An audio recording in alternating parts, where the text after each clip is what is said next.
आप सभी का स्वागत और अभिनंदन है। रिवीजन के इस क्रम में आज हम लोग डिस्कस करेंगे मूविंग चार्ज एंड मैग्नेटिज्म और साथ ही next chapter magnetism and matter का भी डिस्कशन करेंगे। तो पहला पॉइंट देखते हैं मैग्नेटिक फील्ड। इसमें हम लोग रिवीजन करेंगे बायो-सेवर्ट लॉ का। तो देखिए यहाँ पर एक वायर दिया हुआ, इसमें करंट कितनी फ्लो हो रही है, आई। तो यहाँ पर जो एंगल दिया गया वो कितना दिया गया बेटा, थीटा। और जो पॉइंट है पी जहाँ पे हमें मैग्नेटिक फील्ड का पता लगाना है वो इस पॉइंट से कितनी डिस्टेंस पे है, आर डिस्टेंस पे दिया हुआ। ठीक है। अब अगर हम बायो-सेवर्ट की बात करते हैं तो देखिए फॉर्मूला क्या निकल के आता है, d B equal to mu naught upon 4 pi I d l sine theta upon r square. Okay, ये पहला फॉर्मूला आप अच्छे से समझ लीजिए, फिर इसके बारे में बात करते हैं डिटेल में। तो ये फॉर्मूला आपको याद हो गया होगा। अगर इसका वेक्टर फॉर्म हम लिखें तो देखिए क्या निकल के आएगा, ये वेक्टर फॉर्म देखिए mu naught upon 4 pi I d L vector cross r vector. Okay, और अपान में लिखेंगे बेटा आर क्यू। ये इसका वेक्टर फॉर्म है। ठीक है। अगर हम बात करते हैं यूनिट की तो यूनिट क्या होगी, देखिए यूनिट की अगर हम बात करें तो पहला पॉइंट आता है यूनिट क्या होगी। यूनिट याद होना चाहिए, किसकी यूनिट की बात कर रहे हैं, बी की बात कर रहे हैं, बी यूनिट के लिए। ठीक है। तो पहला हो गया न्यूटन पर एम्पियर मीटर, एक पॉइंट। दूसरी यूनिट हम लिख सकते हैं टेस्ला। ठीक है। नेक्स्ट देखिए वेबर पर मीटर स्क्वायर, और अगली जो यूनिट होगी बेटा वो होगी गॉस। ठीक है। अगर हम बात करें 1 गॉस में कितना टेस्ला होगा तो कहेंगे 10⁻⁻⁴ टेस्ला के। ठीक है। म्यू नॉट की भी यूनिट देख लेते हैं, फिर बात करते हैं डिटेल में। तो म्यू नॉट अगर हम बात करेंगे तो इसकी वैल्यू बेटा होगी 4 पाई इंटू 10⁻⁷। और यूनिट की अगर बात करते हैं तो वेबर पर एम्पियर मीटर होगा। ठीक है। और इसकी जो डायमेंशन होगी वो बेटा होगी क्या, ml(T-2 A-2). Okay, A-2।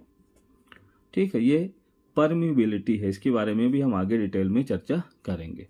तो इतना कुछ डिटेल, ये क्वेश्चन आ भी चुका है, ये पूछा जा चुका है।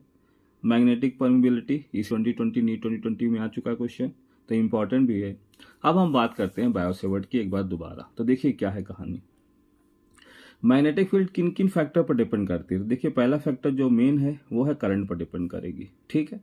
दूसरा फैक्टर जो उसकी लेंथ है उस पर डिपेंड करेगी। अब अगर हम स्मॉल डिस्टेंस या स्मॉल लेंथ ले रहे हैं या डीएल ले रहे हैं तो जो फील्ड होगी वो भी स्मॉल ही होगी। तो हम डीएल की बात कर रहे हैं या डीबी की बात कर रहे हैं तो जो डीबी होगी प्रोपोर्शनल होगी आई के, डीबी प्रोपोर्शनल होगी डीएल के।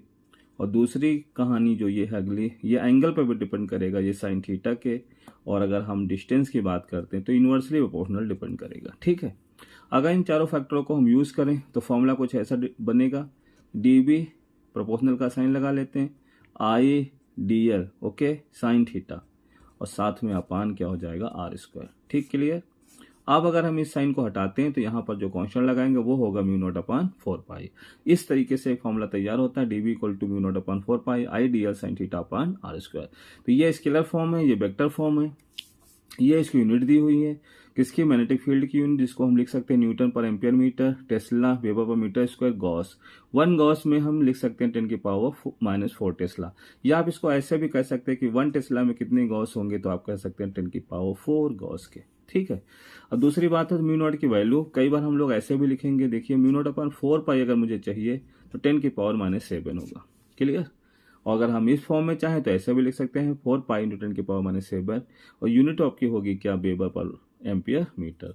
और डायमेंशन भी याद रखेंगे, ml(T-2 और A-2 पावर में है। अब हम बात करने जा रहे हैं नेक्स्ट पॉइंट की, Biot-Savart in term of charge and velocity.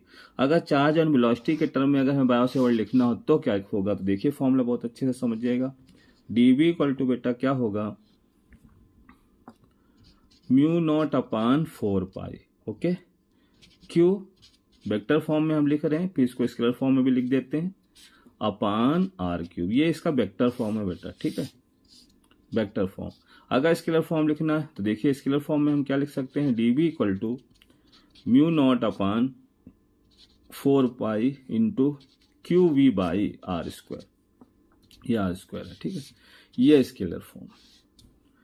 तो अब हम लोग बात करेंगे एप्लीकेशन ऑफ बायो-सेवर्ट लॉ, और इसके नेक्स्ट वीडियो में हम लोग क्वेश्चन करने की कोशिश करेंगे, क्योंकि क्वेश्चन बहुत ज़्यादा इंपॉर्टेंट है, वरना इन फॉर्मूलों के रिवीजन का कोई विशेष महत्व नहीं होगा, ठीक है। तो चलिए देखते हैं एप्लीकेशन ऑफ बायो-सेवर्ट लॉ। देखिए सबसे पहला फॉर्मूला, देखो कुछ फॉर्मूले बहुत खास। देखो एक बात मैं तुमको पहले बता देता हूँ कि याद कैसे करेंगे। देखो मैं एक तरीका बताता हूँ याद करने का, mu naught upon 4 pi I upon r. हम हर केस में लिखेंगे, कोई भी केस हो, चाहे ये वाला सेगमेंट दिया हो, चाहे कुछ ऐसा दिया हो, देख लो हम कर देते हैं पहले, फिर मैं बात करता हूँ totally. Mu naught upon 4 pi I upon r, मैं हर जगह लिख रहा हूँ, ठीक है। पहले देख लीजिएगा, समझिएगा कैसे याद किया जाएगा। अब ये सेगमेंट अगर इस तरीके का सेगमेंट है तो क्या करेंगे, तब भी हम यही लिखेंगे, देखते जाइएगा। Mu naught upon 4 pi I upon r, ठीक। और जो नेक्स्ट सेगमेंट होगा, इसे वायर ऐसे दिया हो, सामने पी, यहां पर हम क्या लिखेंगे हम बाद में बात करेंगे। फिलहाल हम इस तरीके का सेगमेंट हमको मिलता है, आर्क जैसा वायर मिलता है, तब क्या लिखेंगे, तो लिखेंगे mu naught upon 4 pi I upon are. तो आपने देखा कि कोई भी सेगमेंट दिया हो, हर केस में हम फॉर्मूला एक जैसा ही लिख दे रहे हैं, ओके। तो इसका बेनिफिट क्या होगा, याद करना आसान हो जाएगा। शायद आप लोगों को याद हो गया होगा कि कोई भी केस हो, एक चीज मैंने फिक्स कर दी है, mu naught upon 4 pi I by R, okay. अब कितना चेंज होगा, अगर देखिए दोनों एंगल दिए हुए हैं तो आप क्या करेंगे, इनटू में याद रखेंगे sine phi 1 plus sine phi 2, ठीक। अब यह पहला फॉर्मूला तैयार हो गया। बात करते हैं कि अगर ऐसा वायर हो, इनफाइनाइट वायर हो, तो इसमें क्या करेंगे, इंटू 2 करेंगे। कैसे आया मैं वो भी बता दूंगा, लेकिन पहले याद कर लेते हैं कि इंटू इस केस में बेटा क्या करेंगे, 2 करेंगे। अगर यही वाला पॉइंट एक किनारे आ जाए तो आप क्या करेंगे, इंटू 1 करेंगे। क्या करेंगे बेटा, इंटू 1। और यहां पर हमने कहा था, क्या मैंने नहीं लिखा, mu naught upon 4 pi upon R, यहां भी लिखा है, बट अंतर इतना है कि जो सामने पॉइंट आएगा तो इस केस में मल्टीप्लाई 0 करते हैं। क्यों करते हैं उसकी बात भी मैं अभी बताऊंगा, क्लियर। यहाँ 0 आ जाएगा, यहां पर क्या करेंगे मल्टीप्लाई में, यहां पर देखिए जितना एंगल यहाँ फॉर्म होगा वो यहाँ मल्टीप्लाई कर देंगे, और इस तरीके से देखो सारे फॉर्मूले तैयार। अभी और कुछ फॉर्मूले की चर्चा करेंगे, फिलहाल आप इतने फॉर्मूले पहले देख लीजिए। तो देखिए अगर ये सेगमेंट दिया हुआ तो आप ऐसा करेंगे। अब इसी से सारे क्वेश्चन बनते हैं। जैसे मैं दूसरे क्वेश्चन की बात करता हूं, अब यहां पर देखो ये इनफाइनाइट हो गया, तो बेटा यहां जो फाई की वैल्यू बनती है मैं बता देता हूं, ये 90 डिग्री बनेगा। यहां जो फाई की वैल्यू बनती है वो 90 बनेगा। अब जरा सोचिए साइन 90 की वैल्यू क्या होगी, 1। साइन 90 की वैल्यू क्या होगी, 1। 1 अगर आप ऐड करेंगे तो 2 ही तो आएगा। इसलिए मैंने कहा अगर कोई इनफाइनाइट वायर हो तो इस केस में इंटू 2 ही बनेगा। अब जरा इस केस में देखो, अगर हम इसकी बात करते हैं तो यहां पर बेटा क्या होगा, फाई 1 जो होगा वो 0 डिग्री होगा, और जो इनफाइनाइट वाला एरिया होगा यहाँ पर कितना होगा, 90 डिग्री। जरा सोचिए साइन 0 की वैल्यू 0 होगी, ओके। साइन 0 की वैल्यू क्या होगी, 0। साइन 90 की वैल्यू 1, तो 1 ही तो बनेगा। इसलिए ऐसे केस में हमने यहाँ पर किससे मल्टीप्लाई किया बेटा, 0 से। लेकिन जब पॉइंट सामने आ जाएगा तो वहाँ फाई 1 की वैल्यू 0 हो जाएगी, फाई 2 की वैल्यू जो हो जाएगी 180, और साइन 0 की वैल्यू भी 0 होती, साइन 180 की वैल्यू भी 0 होती, इसलिए टोटली वैल्यू क्या मिलेगी, 0 मिलेगी। अब यहाँ पर ये अलग हो गया पॉइंट, तो इसको याद रखेंगे फाई से। यहाँ जो फाई बेटा लोगे वो रेडियन में लोगे, क्लियर। जैसे मैं एक बात करता हूं, जैसे ये देखो छोटा सा डायग्राम, अगर मैं ऐसा कुछ बना देता हूं, सेमी आर्क, समझ रहे हैं ना, सेमी सर्कल, तो अगर यहां पर हम बात करते हैं तो देखो कितना अच्छा फॉर्मूला बन जाएगा। आपको पता हो गया होगा, mu naught upon 4 pi I अपान, तो मैं लिखूंगा ही, और इंटू यहाँ जो एंगल फ्रेम होगा वो लिखा जाएगा। कितना एंगल फ्रेम होगा, तो आप कहेंगे 180। 180 को क्या लिखा जाता है, पाई बेटा रेडियन में, ओके। देखो फॉर्मूला तैयार हो गया। अगर आप कहते हो नहीं सर हम सेमी सर्कल लेना चाहते तो नहीं, बिल्कुल ले लीजिए। देखो क्या इस केस में बनाओगे, तो इस केस में देखो इतना तो कॉमन लिखोगे, mu naught upon 4 pi I upon are तो लिखोगे, लेकिन जो एंगल बनेगा सेंटर में वो 360 बनेगा, और 360 के लिए जो होगा वो क्या लिखेंगे, 2 पाई, ओके। देखिए सारे फॉर्मूले तैयार हो गए। अब आपको याद हो गया होगा कि अगर कोई सेगमेंट है, दोनों एंगल हैं, तो क्या लिखोगे, mu naught upon 4 pi I upon R into sine phi 1 plus sine phi 2। अगर दोनों इनफाइनाइट हैं तो इंटू 2, 1 एंड है 1 इनफाइनाइट तो इंटू 1, और अगर सामने ही पॉइंट पड़ता है तो 0 लिखेंगे। अगर आर्क है तो इंटू 5, अगर सेमी आर्क है तो इंटू पाई, अगर कंप्लीट सर्कल है तो इंटू 2 पाई कर लेंगे, क्लियर। चलिए आगे बात करते हैं। अब देखिए सोलेनोइड के लिए बात करते हैं। देखिए सोलेनोइड का फॉर्मूला क्या होगा बेटा, यहां पर जो बी का फॉर्मूला होता है 1/2 mu naught N I cos phi 1 minus cos phi 2 होगा। अब ये एंगल क्या होते हैं जरा समझ लेते हैं। एन क्या होता है वो समझ लेते हैं। एन है बेटा क्या, नंबर ऑफ टर्न्स है, ये number of turns per unit length है। क्लियर? इसका मतलब आप कहना चाहते हो कि कैपिटल N बाई एल दिया हुआ। ओके, कोई दिक्कत नहीं। अब डायग्राम की अगर हम बात करेंगे तो आपको समझ में आएगा। जैसे सोलेनोइड है, ये दिया हुआ है, सोलेनोइड है, इस पे वायर होते हैं, आपको पता है बहुत सारे वायर लिपटे रहते हैं। ये उसकी एक्सिस है, ये इसका सेंटर है P। यहाँ पर एक एंगल बनेगा, इसको हम φ1 कहेंगे। यहाँ पर जो एंगल बनेगा इसे हम φ2 कहेंगे। ठीक है, तो ये एंगल आपको लेने होते हैं। तो यहाँ पर देखो फॉर्मूला आपको मिल गया कि 1/2 mu naught N I bracket में cos φ1 minus cos φ2। Clear? Angle बेटा सेंटर से लेना है, यही पहले एक्सिस से ही पहला एंगल और इसी एक्सिस से दूसरा एंगल आप लेंगे। जैसे हम बात करते हैं इनफाइनाइट हो, जरा देखो समझिएगा, यहाँ पर एंगल आपको समझ में आ जाएगा। ये देखो, ये इनफाइनाइट सोलेनोइड है। क्लियर? और ये आपकी एक्सिस है जिस पे हमें काम करना। तो देखो φ1 जब इधर को देखोगे तो वैल्यू कितनी हो जाएगी, φ1 0 डिग्री। और जब ये एंगल इधर चला जाएगा इस वाले एंड पे, तो आपको पता हो गया φ2 की वैल्यू जो होगी बेटा कितनी होगी, 180। तो शायद आप समझ गए होंगे कि अगर मैं वैल्यू इसमें रखूंगा तो 1/2 म्यू नॉट एन आई, 1 माइनस माइनस बेटा प्लस हो जाएगा, इंटू 1 हो जाएगा। क्लियर? cos 0 1 होता है, cos 1/2 -1 होगा, तो -1 प्लस हो जाएगा, तो 1 1 2। अब ये 2 फिनिश हो जाएगा, तो फॉर्मूला बेटा क्या बनेगा, म्यू नॉट एन आई। अब देखिए, आप नीट में इस बार क्वेश्चन यही आया था, नीट 2022 में ये क्वेश्चन बना था। और एन का मतलब आप जान ही चुके हैं, अगर रखना चाहो तो आप रख सकते हो एन आई बाई एल। बहुत अच्छा क्वेश्चन है, आता रहता है सोलेनोइड के लिए। अब हम बात कर रहे हैं बेटा रिंग के लिए। किसकी बात करेंगे, रिंग के लिए। देख लो, सारे फॉर्मूले रिवाइज करा रहे हैं, अच्छे से रिवीजन कर लीजिए जल्दी जल्दी। ठीक है, तो रिंग के लिए जब हम बात करेंगे तो पहले बेसिक फॉर्मूला समझ लो। क्या होता है basic formula, B equal to बेटा होता है mu naught N I A square upon, नीचे देखिए क्या होगा बेटा, 2a² प्लस x² का पावर 3/2। ये देखिए अच्छा सा, n का मतलब यहाँ नंबर ऑफ टर्न्स है। अब आप कहेंगे क्या चीज दी हुई है, तो देखिए हमने इसको x लिख दिया, तो आप इसको x लिख दो, इसमें कोई दिक्कत नहीं, XR लिखा जा सकता है। और आपको मालूम हो गया कुछ ऐसा है ये। ठीक है, तो ये a क्या है, इसकी रेडियस है, x उसकी डिस्टेंस है। तो फॉर्मूला बेटा क्या होगा, mu naught N I a² upon 2 bracket में a² प्लस x² का पावर 3/2। क्लियर? अब अगर हम कुछ कंडीशन की बात कर लेते हैं, सपोज हम सेंटर की बात कर लेते हैं, एट सेंटर। देखो, जब सेंटर पे आओगे तो बेटा x की वैल्यू क्या रख दोगे, 0 रख दोगे। जब x की वैल्यू 0 रखोगे तो यहाँ 0 रख दोगे, देखो क्या मिलेगा आपको, तो आप कहेंगे सर मिलेगा mu naught N I a² upon 2a² power, देखो बेटा 3/2। तो ये पावर कैंसिल हो जाएगी। अब देखो ऊपर 2 है, नीचे 3 है, तो ये कट जाएगा, क्या आंसर बनेगा, तो आपको मालूम हो गया होगा म्यू नॉट एन आई अपान 2a। क्लियर? ये फॉर्मूला मिल गया बहुत अच्छे से।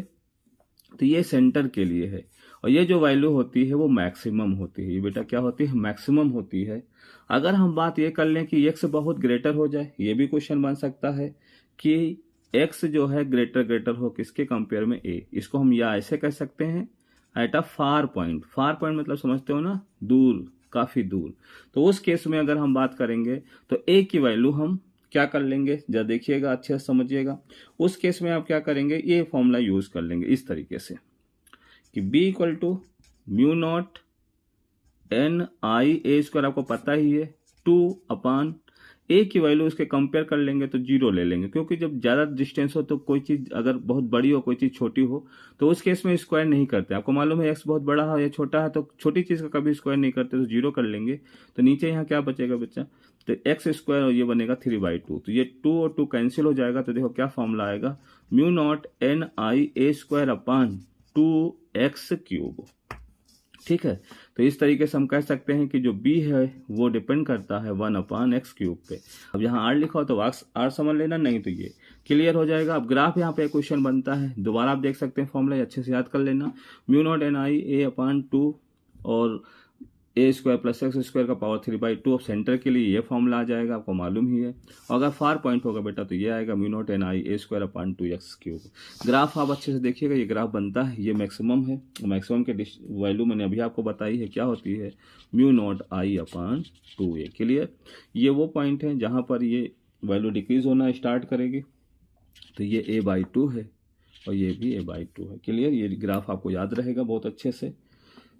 किसके बीच में ये ग्राफ है? बी और आर के बीच में। ठीक है, अगले पॉइंट की बात करते हैं। एम्पियर सेक्टर लॉ, देखिए क्या फॉर्मूला होता है। Close integration B vector dot D L vector equal to mu naught I net. ठीक है, ये line integration of magnetic field is equal to mu naught times of enclose current. ये जो net current होनी चाहिए वो एम्पियर लूप के जरिए इनक्लोज होनी चाहिए। ठीक है, तो अब इसके एप्लीकेशन को देखते हैं। Application of Ampere circuital law, question वही है, चाहे बायोसेवर्ट से आप करें चाहे वो एम्पियर से करें, क्वेश्चन सेम तरीके से आता है, लेकिन लॉ आपको आना चाहिए कि क्वेश्चन पूछ सकता है कि एम्पियर सेकेंडल लॉ क्या है। अब बात करते हैं कि एप्लीकेशन। तो पहला पॉइंट लेते हैं कि जो बी है मैग्नेटिक फील्ड है वो लॉन्ग वायर के जरिए, जैसे ये देखिए ये बेटा क्या है, एक वायर है, लॉन्ग वायर है, इसको आप क्या करिए एम्पियर लूप से इसे इनक्लोज कर दीजिए। तो ऐसे केस के लिए जो फॉर्मूला निकल के आता है वो आता है बेटा mu naught upon 2 pi I upon R. Clear, ये फॉर्मूला याद करिएगा, क्योंकि डिटेल में चर्चा करेंगे तो अब एक्सप्लेन करना पड़ेगा बहुत ज़्यादा, फिर टाइम जाएगा, और मेन मकसद हमारा यहाँ फॉर्मूले का है। चलिए ये हो गया। अब ये क्वेश्चन बड़ा इंपॉर्टेंट है जो पूछा जाता है, आया भी है कई बार क्वेश्चन आया है कि हॉलो वायर के लिए क्या फॉर्मूला होगा। देखिए वायर मैंने बना दिया आपको, देखो हमसे क्वेश्चन पूछेगा बाहर के लिए जिसकी डिस्टेंस मान लो सपोज ये स्मॉल आर है, एक सरफेस पे पूछेगा जिसकी डिस्टेंस उसके रेडियस के बराबर, और एक इनसाइड कोई पॉइंट पूछा जाएगा, मान लो क्यू पॉइंट है यहाँ पूछा जाएगा। क्लियर, तो देखिए सबसे पहला पॉइंट कि बाहर के लिए हम क्या करेंगे, फॉर्मूला यही यूज करेंगे बार बार। देखो क्या यूज करेंगे, B equal to mu naught upon 2 pi I upon, अब बाहर के लिए हमने स्मॉल आर लिया तो स्मॉल आर ले लेंगे। क्लियर, कोई दिक्कत नहीं, फॉर्मूला आपको याद हो गया होगा। दूसरा फॉर्मूला अगर सरफेस पे तो आर इक्वल टू आर लिख लेंगे। देखिए यहाँ बहुत अच्छे से काम हो जाएगा, म्यू नॉट अपान 2 पाई और आई अपान कैपिटल आर हो जाएगा, कोई दिक्कत नहीं, बहुत बढ़िया। अब जब हम इनसाइड आएंगे, जरा सोचो करंट कहाँ है बेटा, बाहर बाहर करंट है, और जब लूप बनाओगे तो यहाँ लूप आएगा। मैंने यहाँ बताया था लॉ में कि करंट वही, नेट का मतलब इनक्लोज से, इसको अब ऐसे आप लिख सकते हैं आई इनक्लोज्ड। ओके, करंट बेटा वही ली जाएगी जो इनक्लोज्ड होगी। जरा देखो इस केस में करंट कहाँ है, बाहर, लूप कहाँ है, अंदर। इसका मतलब जब इसमें हम वैल्यू डालेंगे, चलो मैं यहाँ सॉल्व करके दिखाता हूँ, B L equal to mu naught into 0, तो अब बताओ टोटल रिजल्ट क्या आने वाला है, 0। मतलब बहुत आसान है, अगर हॉलो वायर है तो इनसाइड कभी भी फील्ड नहीं होगी। फील्ड कहाँ होगी, सरफेस पे या सरफेस के बाहर। मैक्सिमम जो होगी वो सरफेस पे, जैसे जैसे आप बाहर जाएंगे वैसे वैसे कम होने लगेगी। तो इस पे ग्राफ पूछा जाता है, बहुत अच्छे से ग्राफ आता है। देखिए क्या ग्राफ है, मैंने ग्राफ इसको देखिए ड्रा करते हैं। तो वो हमने क्या बताया कि सेंटर से लेकर सरफेस तक फील्ड होती ही नहीं है। क्लियर, तो यहाँ पर बेटा फील्ड क्या होगी, 0। मैक्सिमम कहाँ होती है, सरफेस पे, जैसे जैसे मैं आगे जाता हूँ कम होगी। तो ये ग्राफ कई बार क्वेश्चन आ चुका, ये देखो ऐसा। क्यों ऐसा बना, क्योंकि आपको पता है 1/r डिस्टेंस पर ये डिपेंड करती है। तो ये हॉलो वायर के लिए ग्राफ है, 2 ग्राफ यहाँ पर पूछे जाते हैं, एक हॉलो वायर के लिए और एक सॉलिड वायर के लिए।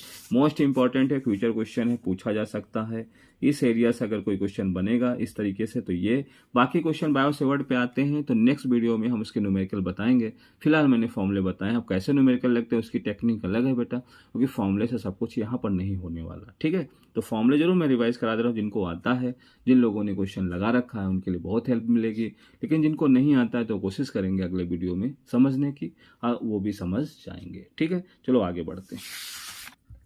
अब देखिए इसी प्रकार से सॉलिड वायर में पूछा जाएगा क्या, पी पे बताइए, जैसे स्मॉल आर डिस्टेंस है, सरफेस पे बताइए कैपिटल आर है, इनसाइड बिल्कुल सेम स्टोरी वहां पर भी, जैसे क्यू इनसाइड, यहाँ अंदर पूछा जाएगा। आपको पता है यहाँ पर हम ये सरफेस बनाएंगे तो इसे एम्पियर लूप बोलते हैं बेटा, और यहाँ पर भी सरफेस बनाएंगे इसे भी एम्पियर लूप बोलेंगे। करंट आपके पास है, आपको मालूम है करंट यहाँ जा रही होगी, ऐसे जा रही होगी।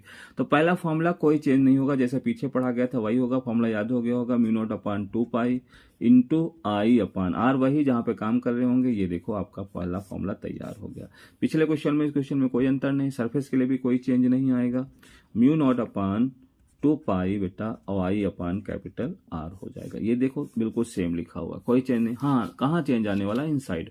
अब देखो यहाँ इनसाइड में जो हम बात करेंगे तो यहाँ करंट है, क्योंकि ये सॉलिड है, करंट लूप में आ जाएगी, इसका मतलब यहाँ फील्ड 0 नहीं होगी। तो क्या फील्ड होगी, याद कर लेना, म्यू नॉट अपान 2 पाई तो रहेगा ही, बस अंतर इतना है आई के साथ आर अपान ये आपका हो जाएगा कैपिटल आर स्क्वायर। इस पैटर्न में आपको फॉर्मूला याद रखना। और ये बी जो है प्रोपोर्शनल टू किसके होगा, आर के।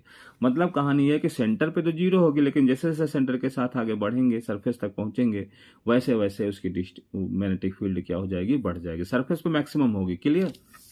देखिए ग्राफ में देखो, समझने की कोशिश करो। ये सरफेस है, पहले ऐसे चलेगी, प्रोपोर्शनल मतलब सीधा चलेगा ग्राफ, ऐसा चलेगा। क्यों? क्योंकि यहाँ पर जो बी है अंदर जो है वो आर पर ऐसे डिपेंड करते, लेकिन बाहर तो आपको पता है वैसे ही रहेगी जैसे पहले थी। तो ये कुछ ग्राफ आएगा। ये क्वेश्चन भी आ चुका है, आपको पता ही होगा, ये क्वेश्चन कई बार पूछा जा चुका है।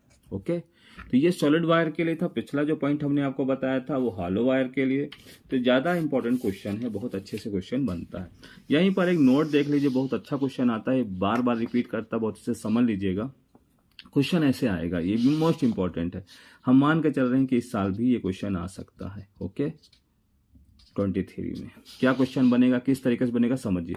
एक रिंग दे देगा, कहेगा इसमें करंट आई है, इसकी रेडियस इतनी है, सिंपल, और उसकी फील्ड इतनी दी। उसे कहा एन नंबर ऑफ टर्न्स उसे रोटेट कर दिया गया, घुमा दिया गया, मतलब वायर वही है बट उसे एन नंबर ऑफ टर्न्स उसे घुमा दिया गया। तो बोला कि न्यू क्या फील्ड क्रिएट होगी। तो आप एक काम करिएगा, कुछ ना करिए, simple N square into B रख दीजिएगा, बस क्वेश्चन खत्म। जो क्वेश्चन हम कराएंगे तो उसमें देखेंगे क्वेश्चन आया हुआ कई बार। जैसे नंबर ऑफ टर्न्स दिए होते, सपोज ऐसे मान लो एग्जांपल होता कि कोई फील्ड, ये कोई रिंग है जिसकी फील्ड बी है, इसको हमने 4 नंबर में रोटेट करा दिया, मतलब 4 नंबर ऑफ टर्न्स दे दिया। तो आपका जो नया आंसर होता है, आप क्या कहते हैं, 4 का स्क्वायर करेंगे, 4 4 जा कितना होगा, 16 बी आंसर। इस तरीके से आंसर बना लेंगे। ये बहुत अच्छा इंपॉर्टेंट क्वेश्चन है, पूछा जा सकता है। अगर इसको सॉल्व करोगे तो बड़ा क्वेश्चन होगा, अगर आपको ये फॉर्मूला आता है तो बहुत आराम से आप निकाल लेंगे। ट्रिक है, बिल्कुल सिंपल से आंसर आ जाएगा। ठीक है, इसी तरीके से क्वेश्चन आता है जो मैं आगे पढ़ाने वाला हूँ। कहेगा इसका मैग्नेटिक डाइपोल मोमेंट m है, तो n नंबर ऑफ टर्न्स अगर आप रोटेट कर रहे हो, उसको घुमा रहे हो या टर्न्स दे रहे हो, तो नया मैग्नेटिक मोमेंट क्या होगा। तो आप कुछ ना करिएगा, इस केस में बेटा डिवाइड करिएगा, ना कि ऐसे। समझ में आ गया होगा, क्योंकि इसको अब डिटेल में हम नहीं ले जा रहे हैं, क्योंकि डिराइव नहीं करेंगे, आपने पढ़ा होगा, तो हम केवल, मेरा मकसद है रिवीजन कराना। तो जो ये 2 फॉर्मूले बैक टू बैक हमने इसे लिख दिए हैं कि आपको एक के साथ दूसरा फ्री याद हो जाएगा। तो फील्ड में आप ध्यान रखेंगे एन स्क्वायर लिखा जाएगा, और जब हम मैग्नेटिक मोमेंट की बात करते हैं तो एम से केवल डिवाइड करते हैं। क्लियर, याद रहेगा ना। चलिए आगे बढ़ते हैं। अब नेक्स्ट पॉइंट है मैग्नेटिक फोर्स। बहुत सिंपल फॉर्मूले, छोटे छोटे फॉर्मूले हैं, देख लीजिए। एफ वेक्टर इक्वल टू बेटा क्या होगा, तो आप कहेंगे क्यू वी क्रॉस बी। ठीक, इसको अगर हम स्केलर फॉर्म में लिखना चाहें तो ऐसे भी लिख सकते हैं। एफ इक्वल टू फॉर्मूला बेटा क्या होगा, Q V B sine theta. बहुत मस्त हो, क्या आप आंसर निकाल लेंगे, कोई दिक्कत नहीं होगी। आपको पता है अगर थीटा 0 लोगे तो फोर्स बेटा 0 हो जाएगा, साइन 0। अगर आप थीटा 90 डिग्री लेते हो तो आपको पता है F equal to Q V B होगा, यही मैक्सिमम होगा। और 180 आप कहोगे तब भी 0 होगा। दूसरा फॉर्मूला, एक और यहाँ फॉर्मूला हम पढ़ेंगे इस चैप्टर में, हम यहाँ सारे फॉर्मूले बता रहे हैं। तो आई एल क्रॉस बी होगा, एक दूसरा फॉर्मूला होगा, जिसको अगर हम पूरा फॉर्मूला स्केलर फॉर्म में लिखें तो हम क्या लिखेंगे, I L B sine theta. ये भी आपको क्लियर हो गया होगा। सेम तरीके से यहाँ पर भी 2 एंगल की बात करते हैं। थीटा 0 होगा तो फोर्स 0 होगा, और अगर थीटा 90 होगा तो फोर्स मैक्सिमम मतलब आई एल बी होगा, कोई दिक्कत नहीं होगी। एक फॉर्मूला और बहुत अच्छा सा पूछा जाता है फोर्स का, मैं एक साथ बताना चाहता हूं। तो ये 2 वायर दिए होंगे, आ सकता है क्वेश्चन, सीधे फॉर्मूले बेस्ड आते हैं यहाँ पर। ये I1 दिया है, ये क्या है I2 दिया है, इसके बीच की डिस्टेंस दी होगी, और एक इसमें इनफाइनाइट वायर दिया होगा बेटा, और एक की लेंथ दी होगी। मान लो सपोज इसकी लेंथ दी, तो क्वेश्चन में पूछा जाएगा पर यूनिट लेंथ पे कितना फोर्स लगेगा। तो ये फॉर्मूला भी याद रखेंगे, F by L equal to mu naught upon 2 pi into I1 I2 upon D. आपको मालूम ही होगा, बहुत अच्छा क्वेश्चन है, पूछा जाता है, एम्पियर लॉ भी इसको बोलते हैं। तो F by L equal to mu naught upon 2 pi into I1 I2 by D. Clear, तो ये अच्छे से याद हो जाएगा। ये I1 I2 क्या है, 2 वायर में जो करंट है वो, और डी क्या है, उनके बीच की डिस्टेंस है। एल क्या है, जिस वायर पे आप फोर्स निकाल रहे हो। हाँ, यहाँ पे क्वेश्चन ये भी आता है कि डायरेक्शन क्या होगी इस फोर्स की। अगर दोनों की डायरेक्शन सेम है करंट की तो अट्रैक्शन होगा, सेम है बेटा तो क्या होगा, अट्रैक्शन होगा। और अगर करंट की डायरेक्शन अपोजिट है तो रिपल्सन होगा। याद रहेगा कि अगर करंट की डायरेक्शन सेम है तो अट्रैक्शन, और अगर डायरेक्शन अपोजिट है तो क्या होगा बेटा, रिपल्सन होगा। क्लियर। अब देखते हैं बेटा नेक्स्ट पॉइंट को, motion of charge particle in uniform magnetic field. अगर थीटा 0, मैंने अभी बताया कि थीटा अगर 0 होगा तो फोर्स नहीं लगेगा, फोर्स की वैल्यू क्या बेटा होगी 0, मतलब अगर 0 डिग्री है तो फोर्स 0 होगा। इस केस में उसका पार्टिकल का पाथ कैसा होगा याद कर लीजिए बहुत अच्छे से। पाथ बेटा होगा स्ट्रेट लाइन। कैसा पाथ होगा? स्ट्रेट लाइन, क्योंकि इस पर जब कोई फोर्स ही नहीं लगेगा तो वो सीधा निकल जाएगा। क्लियर? और अगर 90 डिग्री होगा तो मैंने अभी बताया था इस केस में जो फोर्स होता है बेटा वो मैक्सिमम होता है, और जब मैक्सिमम होगा तो फॉर्मूला जो बनेगा QV बनेगा। और जब कभी भी चार्ज पार्टिकल पर मैक्सिमम फोर्स लगता है तो उसका पाथ बेटा सर्कुलर हो जाता है। ये बहुत अच्छे से याद होना चाहिए। कैसा पाथ हो जाएगा? सर्कुलर हो जाएगा। कैसा पाथ हो जाएगा? सर्कुलर। क्लियर? और अगर ये क्वेश्चन बनता है कि ना तो एंगल 0 है, ना 180 है, ना 90 है, क्योंकि 0 180 का आंसर एक ही होगा, तो अगर इन एंगल को छोड़कर कोई एंगल दिया हो, जैसे 60 डिग्री दिया हो, 30 डिग्री दिया हो, 45 डिग्री दिया हो, तो क्या होगा? तो ऐसे केस में बेटा जो पाथ होगा वो हेलिकल होगा। कैसा होगा? हेलिकल। हेलिकल मतलब समझ रहे हो ना? ऐसे कुछ इस तरीके से स्प्रिंग जैसे ऐसे मूव करेगा। इसमें दोनों पाथ होते हैं। हेलिकल मोशन वो मोशन होगा जिसमें सर्कुलर मोशन भी होता है और लीनियर मोशन भी होता है। अब हम जो डिस्कस करने वाले हैं वो इन पॉइंट पे बात करेंगे। रेडियस बहुत सारे क्वेश्चन बनते हैं, तो पहला पॉइंट मैं ये लेने जा रहा हूँ कि अगर थीटा 90 डिग्री हो तो इसी केस में सारे क्वेश्चन बनते हैं। तो रेडियस का फॉर्मूला क्या होता है? रट लीजिए, सबको याद भी होगा, mv/qb। ये क्लियर? ये रेडियस का फॉर्मूला बेटा। वेलोसिटी इसी से बना सकते हो, मैंने पॉइंट बनाया है इसलिए जानबूझ के कि अगर बनाना हो तो आराम से निकाल सकते हो। क्या होगा? QBR/ क्या होगा बेटा? m होगा। ठीक है, तो ये वेलोसिटी भी इसी तरीके से निकाल सकते हो। देखिए टाइम पीरियड का फॉर्मूला क्या बेटा होगा? टाइम पीरियड होगा 2πm/qb। ठीक है, रेडियस को मैं एक बार और बता देता हूँ, कई पॉइंट और हम जोड़ सकते हैं। रेडियस के लिए बेटा हमने क्या भी सिखाया था? mv/qb। mv/qb, mv क्या है आप कहोगे? मोमेंटम है सर, तो ये मोमेंटम हो जाएगा, ये qb आ जाएगा। मोमेंटम को अभी हम आगे और एक्सप्लेन करेंगे जो एनर्जी के फॉर्म में, तो इसको हम लिख सकते हैं 2m/ke काइनेटिक एनर्जी। आप ऐसा भी फॉर्मूला यूज कर सकते हो रेडियस निकालने के लिए, या आप ऐसा भी यूज कर सकते हो 2m काइनेटिक एनर्जी का फॉर्मूला आप जानते हो, चार्ज इनटू पोटेंशियल भी होता है, तो ये भी आप डाल सकते हो। इस तरीके से, इतने तरीके से रेडियस को हम फाइंड आउट कर सकते हैं। टाइम पीरियड मैंने बता दिया। एंगुलर फ्रिक्वेंसी क्या होता है? ओमेगा होता है बेटा। ओमेगा का फॉर्मूला क्या होता है? QB/m होता। क्या होगा? QB/m होगा। फ्रीक्वेंसी भी इसी तरीके से आप लिख सकते हो। फ्रीक्वेंसी क्या होगा? F इक्वल टू होगा क्या? QB/2πm। ओके, इसमें 2π ऐड हो जाएगा क्योंकि आपको पता है ओमेगा इक्वल टू क्या होता है? 2πf। तो ये 2π कहाँ चला जाएगा? नीचे चला जाएगा। इस तरीके मोमेंटम की बात कर सकते हैं आप। क्या मोमेंटम का फॉर्मूला होता है? आपको मैंने अभी बताया। P इक्वल टू बेटा क्या होता? mv होगा। होगा कि नहीं होगा? और v की वैल्यू मैंने अभी रख दी थी, आपको याद होगा। मैंने m क्या रखा था? आप जरा सोच लो। r इक्वल टू क्या होता है बेटा? mv/qb होगा। तो जब v की वैल्यू रखोगे तो देखो क्या बनेगा? QBR/m। m से m कैंसिल होगा, तो जो दूसरा फॉर्मूला बनेगा वो QBR बन जाएगा। क्या बन जाएगा? QBR। देखिए मोमेंटम निकल के आया। अब इसी क्रम में हम बात करने जा रहे हैं किसकी? काइनेटिक एनर्जी की। काइनेटिक एनर्जी का देखो क्या फॉर्मूला बनने वाला, ये देखिए P²/2m आप जानते हो। हाँ बिल्कुल। अब P की वैल्यू ये देखो हमने निकाला है, P मतलब मोमेंटम, तो ये क्या बनेगा? Q², B², R² और अपान बेटा क्या बनेगा? 2m बन जाएगा। यहाँ पर एक केस स्टडी कर लेते हैं। जैसे मान लो क्वेश्चन, कई बार ये क्वेश्चन आ चुका है एक बार, कि अगर मोमेंटम उसका कांस्टेंट हो तो उसकी रेडियस और चार्ज में क्या रिलेशन होगा। तो देखिए हम बात करते हैं मोमेंटम मतलब QBR इक्वल टू बेटा क्या हो? कांस्टेंट हो। तो यहाँ कोई भी रिलेशन पूछ सकता है। उसने पूछा था रेडियस और चार्ज में रिलेशन क्या निकल के आएगा, तो आपको पता है रेडियस अगर हम निकालें तो 1/q आएगा। ये क्वेश्चन पूछा जा चुका है नीट 19 में। तो R1/R2 देखो यहाँ से बनेगा क्या? Q2/Q1। ये क्वेश्चन देखो आया हुआ। तो इस तरह क्वेश्चन बनते हैं। ये कब आया था? ये नीट 2019 में। क्लियर? नेक्स्ट बेटा फॉर्मूला है लॉरेंज फोर्स। लॉरेंज फोर्स आप जानते हो क्या होता है? फॉर्मूला F इक्वल टू बेटा होता है Q और E vector plus V vector cross B vector. इस फॉर्मेट में आए तो आप आंसर अच्छे समझ गए होंगे कि F इक्वल टू क्या होगा? Q ब्रैकेट में होगा E vector plus V cross B। या आप चाहें जिसको सॉल्व कर सकते हैं, ऐसे भी कई बार लिख के आएगा, परेशान मत होइएगा। देखो इसको मल्टीप्लाई कर लो तो ये इस तरीके से भी दिखेगा Q और V क्रॉस B। ये भी क्या है? लॉरेंज फोर्स है। यहाँ पे क्वेश्चन डायरेक्ट पूछा जाता है कि Fm/Fe का फॉर्मूला क्या होगा। आप अच्छे से याद कर लें, ये V² क्या होगा बेटा? C²। डायरेक्ट क्वेश्चन आएगा, बहुत अच्छे से जान लीजिएगा। और आपको पता है ऐसा अगर केस की बात करेंगे तो Fm जो होगा वो लेस होगा किसकी कंपेयर में? Fe।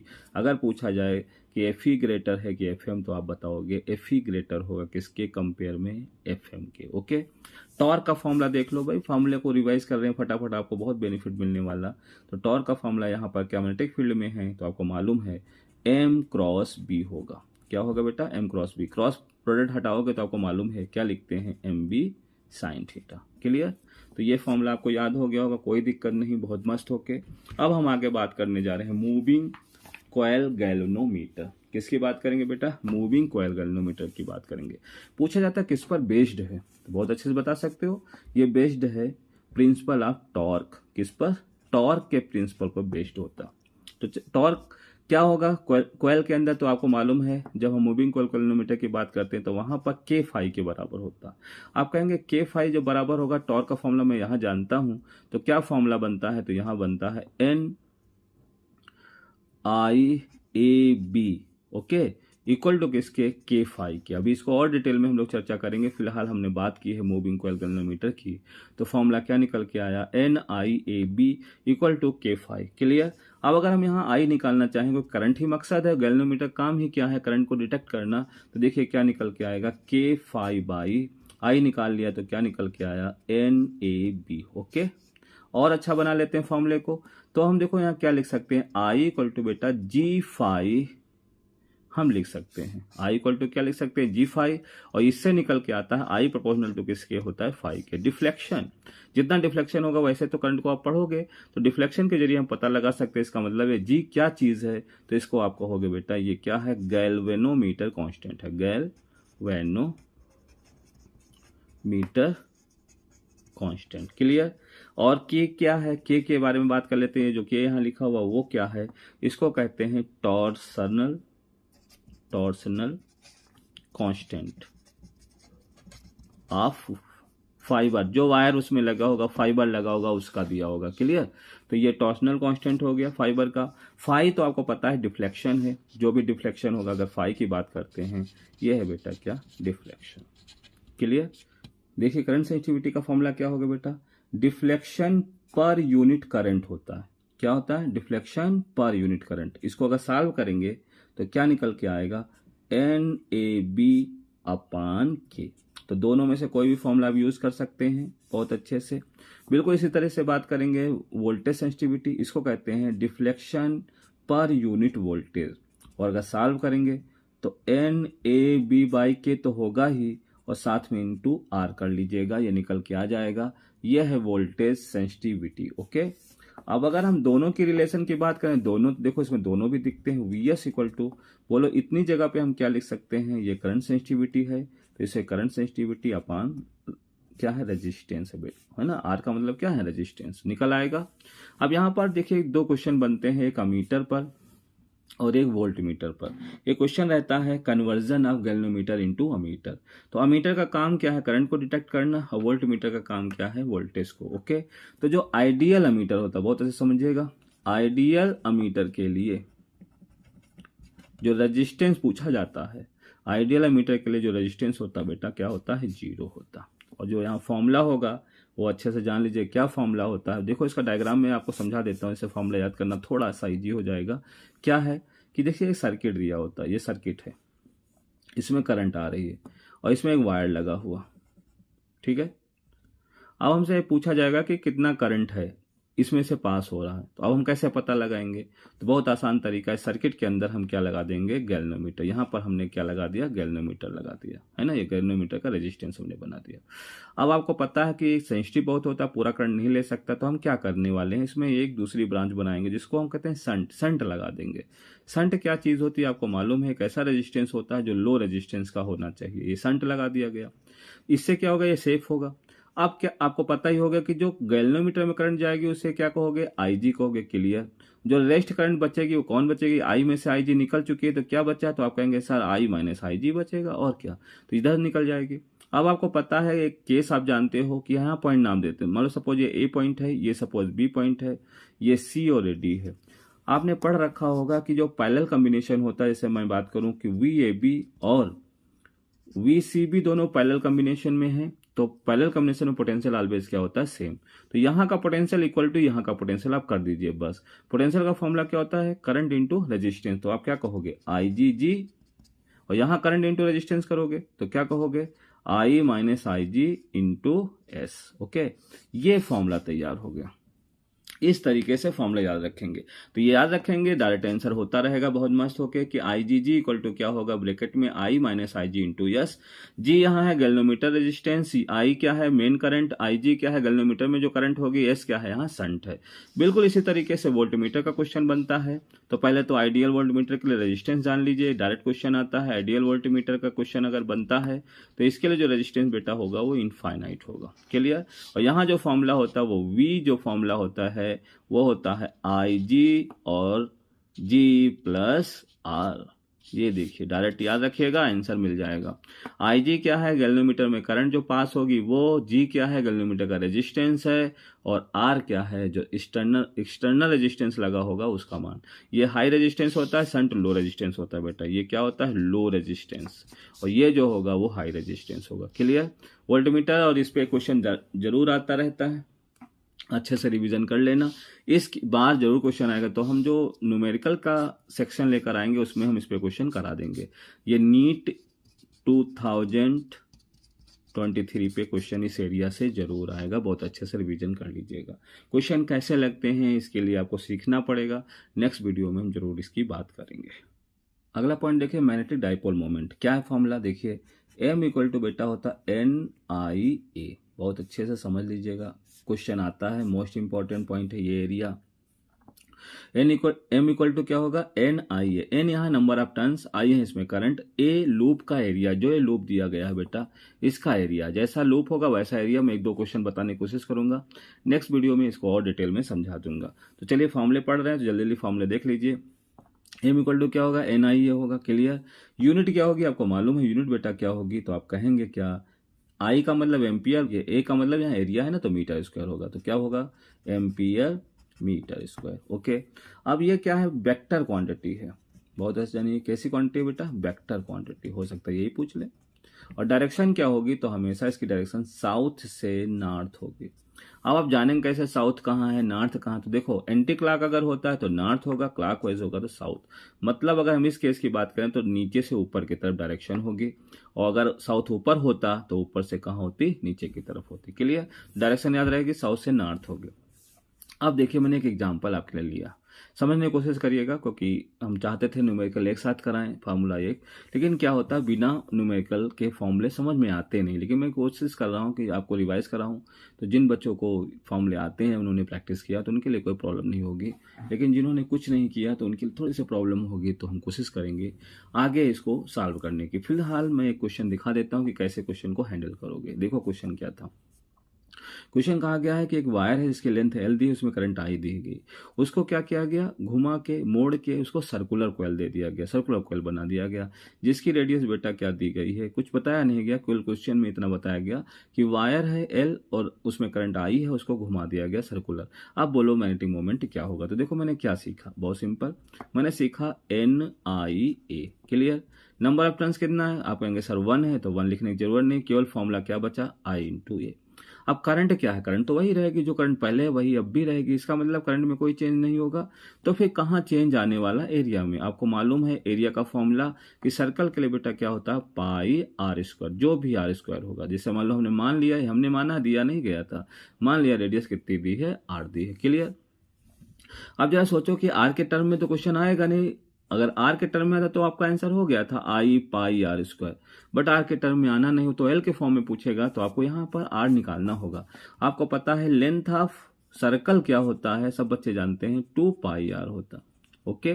तो अगर हम R निकालना चाहें तो L अपान क्या बेटा होगा, 2 पाई होगा। अब ये वैल्यू यहाँ पुट कर देंगे तो आपको समझ में आ गया होगा, I पाई इंटू, अब यहाँ आर स्क्वायर रखोगे बेटा क्या होगा, L square upon 4 pi square हो जाएगा, पाई से पाई कैंसिल, तो 1 पाई बच जाएगा। फॉर्मूला देखो क्या आया, I L स्क्वायर अपान 4 पाई। इस तरीके से न्यूमेरिकल बनता है ना, इसीलिए मैंने बताया कि फॉर्मूले पढ़ने से कुछ नहीं होगा, बस फॉर्मूले याद है, प्रैक्टिस आपकी है, तो रिवीजन है, क्योंकि मैं रिवीजन करा रहा हूं तो आपको समझ में आ ही गया होगा रिवीजन कैसे किया जाता।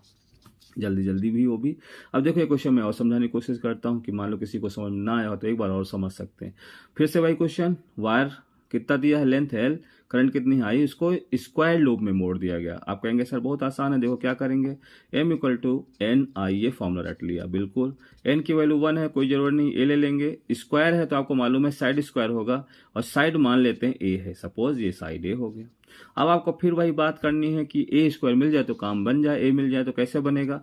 आपको मालूम है सेगमेंट जो होगा हर एक सेगमेंट कितने का होगा, आप कहेंगे सर L/4 होगा, क्योंकि एल के 4 टुकड़े करोगे तभी स्क्वायर बना पाओगे, तो हर एक टुकड़ा कितने लेंथ का होगा, L/4। अब देखिए आंसर आपका आ गया। बस इस तरीके से माइंड चलाना है। तो आई एल स्क्वायर बेटा क्या होगा, 16 हो जाएगा। यूनिट तो आपको पता ही हो गया होगा कि एम्पियर मीटर स्क्वायर, यहाँ भी यूनिट अगर चाहिए तो कहोगे एम्पियर मीटर स्क्वायर। कई बार तो यूनिट ही पूछा गया है, तो आप समझ गए होंगे। अब देखिए अगला डाइपोल मोमेंट हम निकालते हैं। तो मैंने पहला पॉइंट बताया, डाइपोल मोमेंट वायर के लिए लूप है, वायर को हमने क्या किया, लूप दे दिया, शेप दे दिया, और तब वो आपको फॉर्मूला याद हो गया होगा, M equal to N I ए।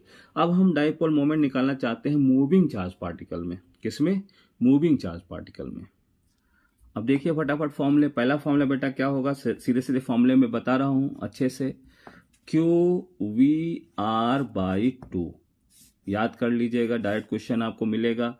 ऐसे एक चार्ज पार्टिकल होगा जिसका मास दिया होगा, चार्ज दिया होगा, उसकी वेलोसिटी दी होगी, वो सर्कुलर पाथ में रिवॉल्व कर रहा होगा, पूछेगा कि उसका डाइपोल मोमेंट क्या होगा, तो आप करेंगे क्या, QVR/2 करेंगे। ठीक है। दूसरा फॉर्मूला एक रिलेशन होता है मैग्नेटिक डाइपोल मोमेंट और एंगुलर मोमेंटम में।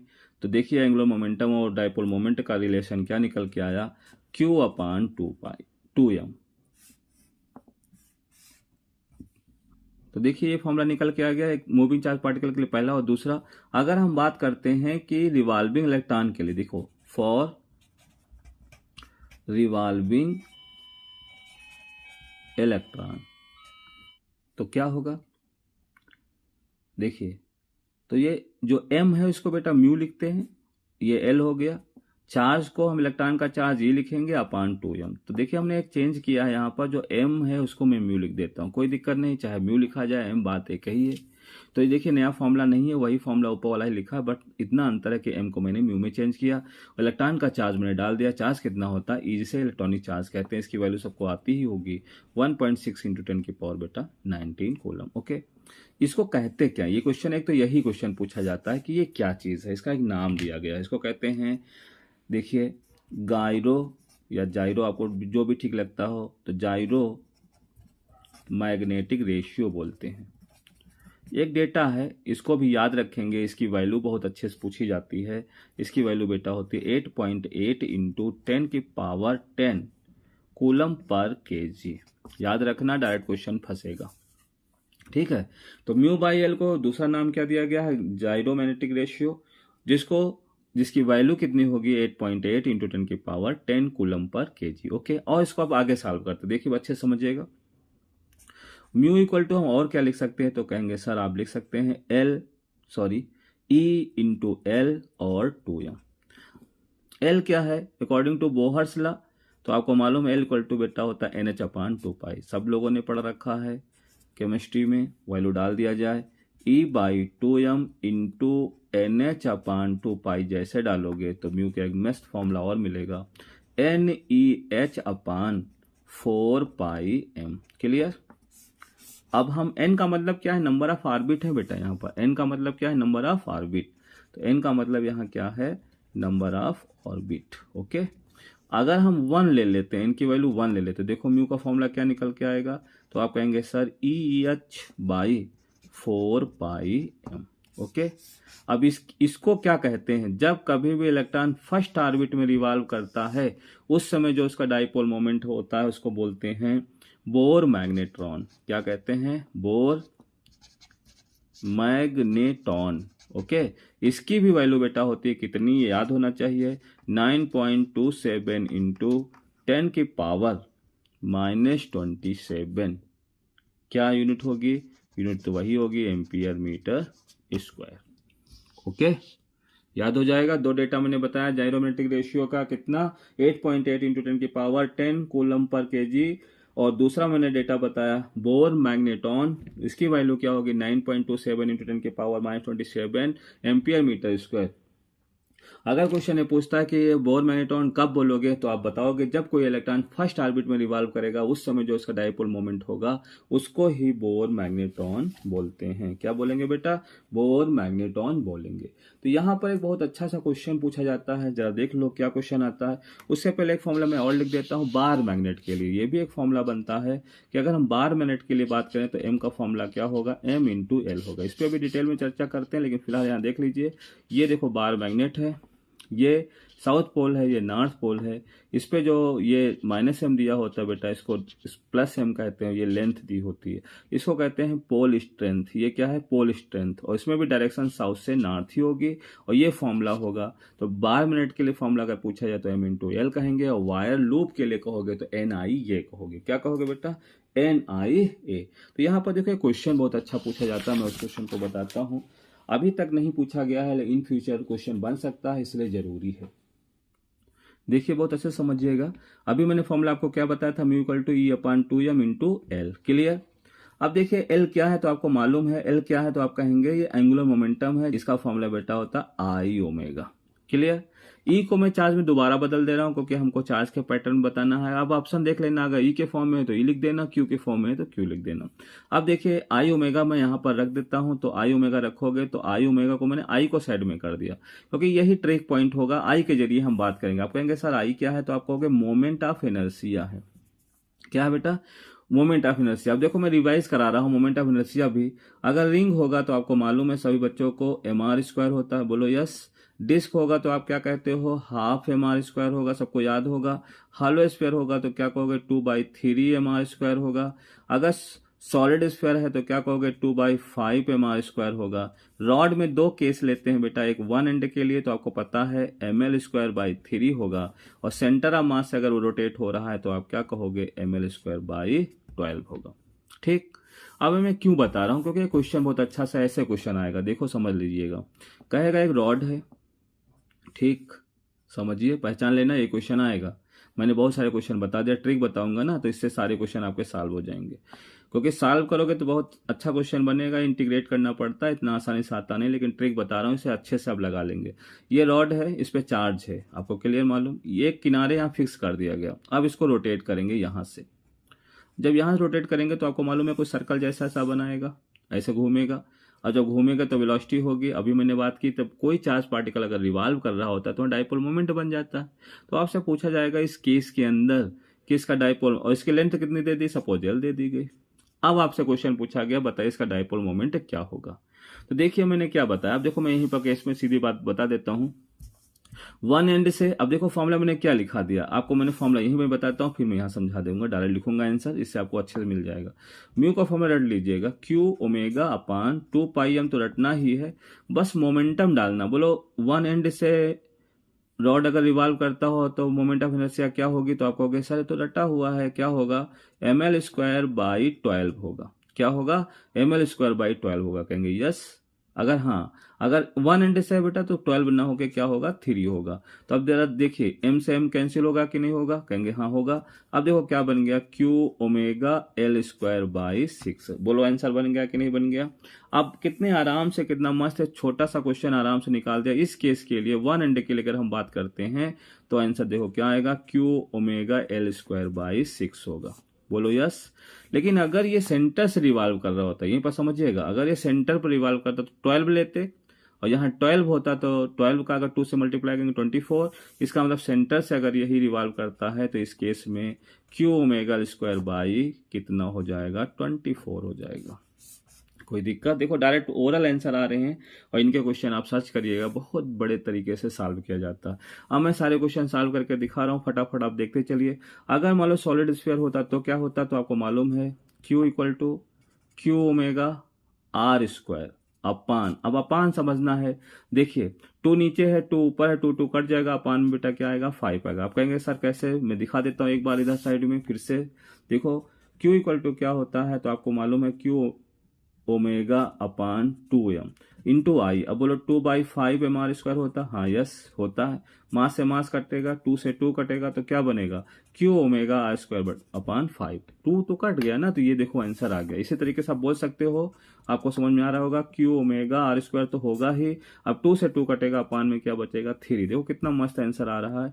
अब यहाँ पर आपको मालूम है क्या होगा, यहाँ सीधा मल्टीप्लाई होगा, Q ओमेगा r²/4 हो जाएगा। कितना हो जाएगा 4।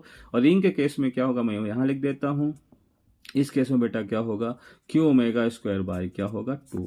क्या सारे आंसर हो गए। ये कितने क्वेश्चन है, यहाँ पर बहुत सारे क्वेश्चन है, 1 2 3 4 5 क्वेश्चन मैंने करा दिए एक पॉइंट में। ज्यादातर क्वेश्चन जो हमने देखा, जो आया हुआ क्वेश्चन है, ये जेईई मेंस में पूछा जा चुका है, रॉड वाला क्वेश्चन। और जब 1 एंड से करता है तो अपान 6 आता है, अगर सेंटर से करता है तो अपान 24 होगा। बाकी आपको पता है Q ओमेगा r² क्या चीज है, ठीक है। तो इस तरीके से क्वेश्चन यहाँ पर पूछे जाते हैं। अब देखिए एक और बहुत अच्छा क्वेश्चन आता है जो आपके लेवल का है, बहुत अच्छे से पूछा जाता है। ये क्वेश्चन तब वो आएगा जब क्वेश्चन पेपर थोड़ा सा अलग टाइप का बनेगा, तब इस एरिया से क्वेश्चन बनेगा, नहीं तो कोई बात नहीं। आ जाइए अपने पॉइंट पे वापस। Magnetic moment due to the bar magnet, मैंने अभी चर्चा किया था। बार मैग्नेट के लिए फॉर्मूला क्या होता था, तो कहेंगे सर होगा क्या, M × L होगा। क्लियर।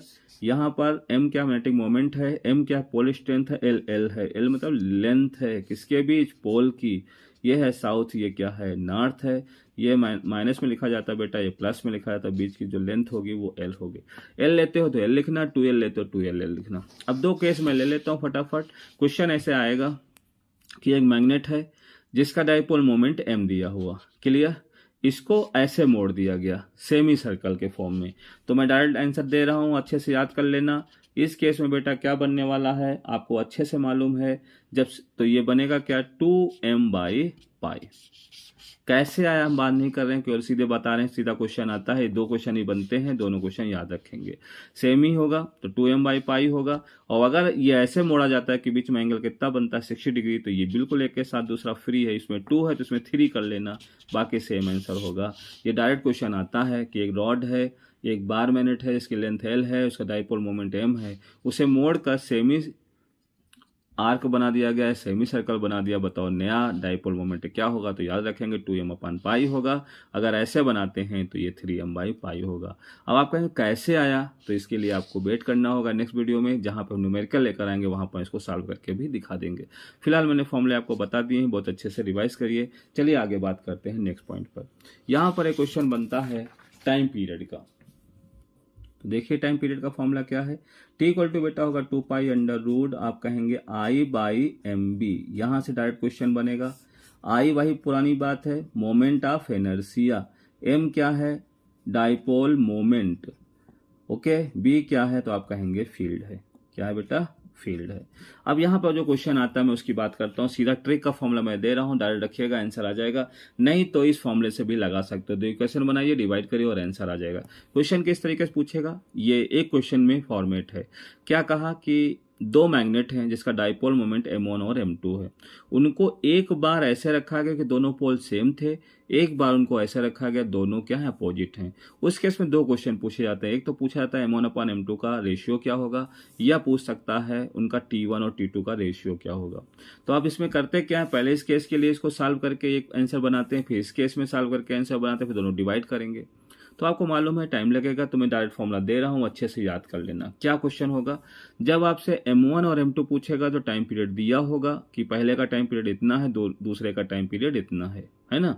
और जब आपसे ये पूछा जाएगा कि T1 और T2, तो पक्का है M1 और M2 दिया होगा, क्योंकि देना है तो एक ही केस होगा।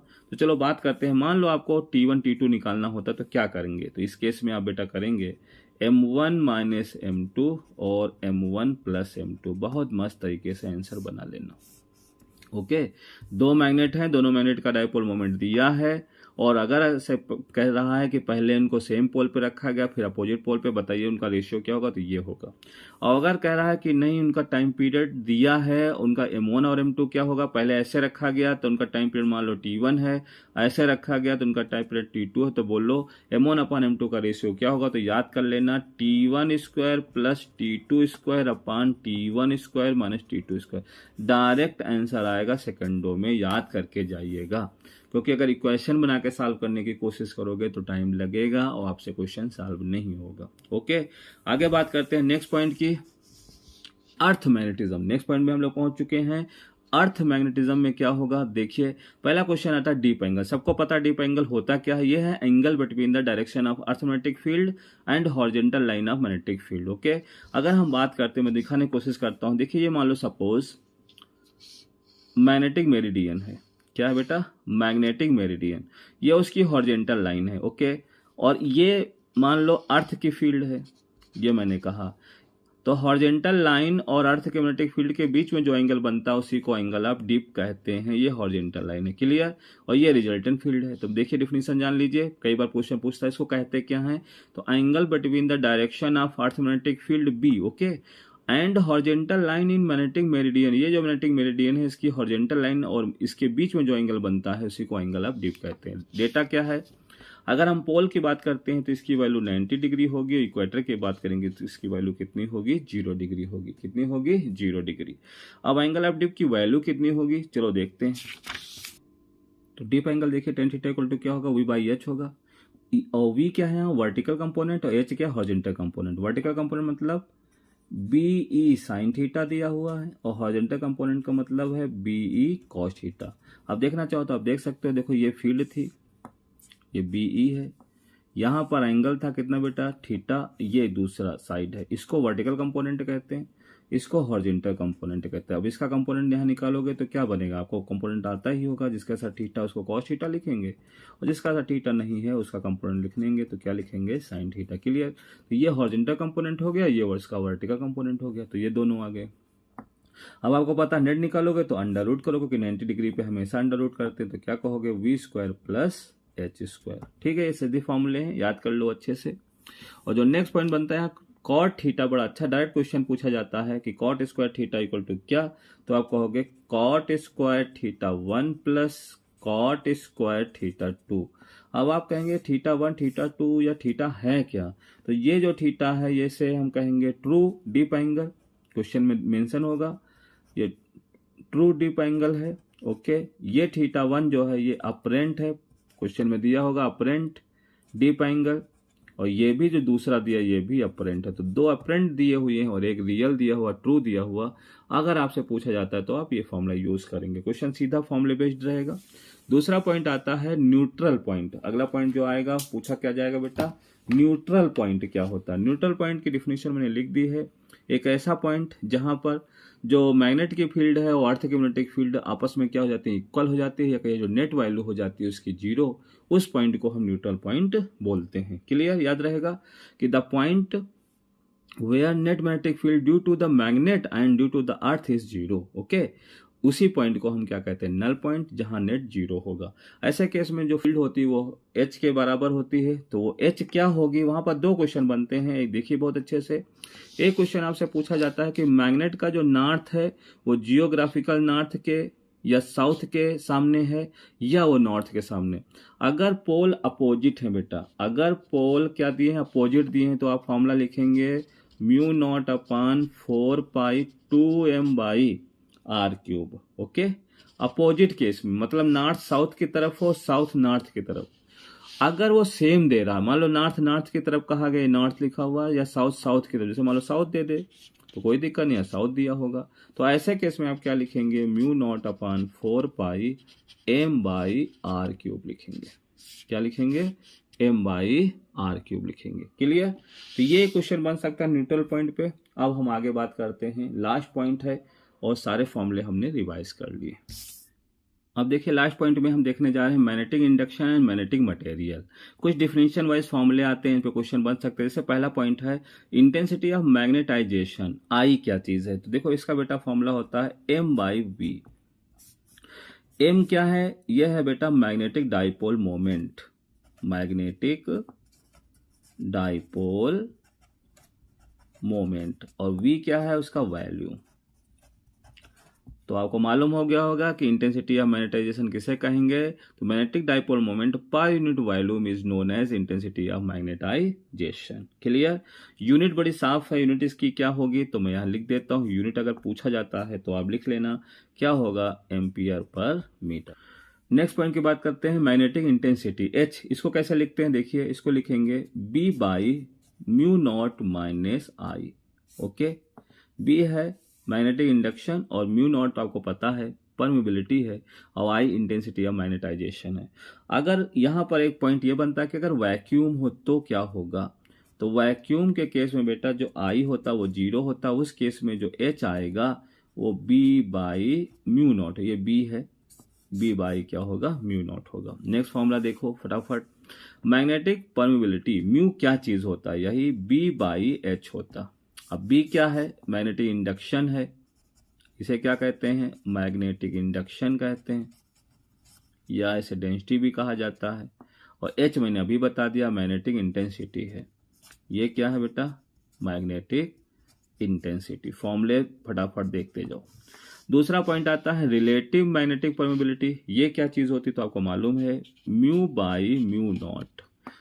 ये वैक्यूम में परमिबिलिटी है, ये मीडियम में, अगर इनका रेशियो करोगे तो ये रिलेटिव आएगी।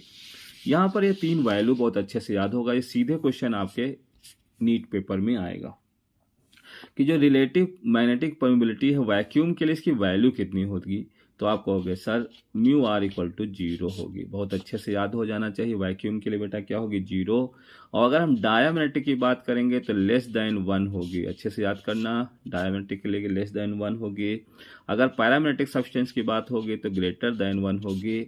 अगर फेरोमैग्नेटिक की बात कर रहा है तो ग्रेटर 1 होगी, क्योंकि पैरा और फेरो एक ही चीज़ है, अंतर केवल उनकी इंटेंसिटी का होता है।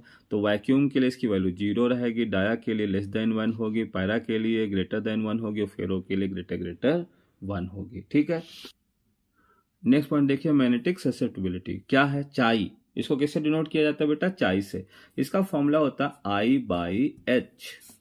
अभी हम लोगों ने आई बातें कर ली कि आई क्या चीज है, तो आपने कहा आई क्या है, आई क्या है इंटेंसिटी, इंटेंसिटी एच जो है मैग्नेटिक इंटेंसिटी है और जो आई है वो है इंटेंसिटी ऑफ मैग्नेटाइजेशन। क्लियर, यहाँ पर भी 3 वैल्यू पूछी जाती हैं कि चाई की वैल्यू डाया पैरा या फेरो के लिए क्या होगी। ठीक है, अच्छे से याद करेंगे, क्योंकि एक देखो वहाँ कंफ्यूज मत होना कि म्यू नॉट की वैल्यू क्या है चाई की क्या, दोनों अलग अलग हैं।